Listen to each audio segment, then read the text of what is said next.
Salom do'stlar.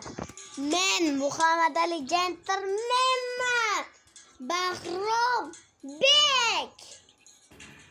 Salom do'stlar, bugun sizlar bilan man va Muhammad Ali. Bugun kontur o'ynaymiz, ko'rayotganlaridek. Shunaqada zo'rda.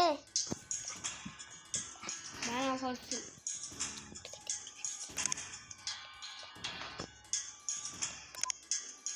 tutab turolana, tutab turinglar. Bizda zo'rdan tanlaymiz.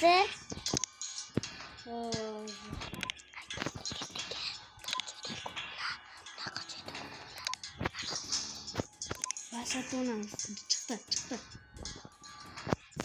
Böyle bak, yapıştı.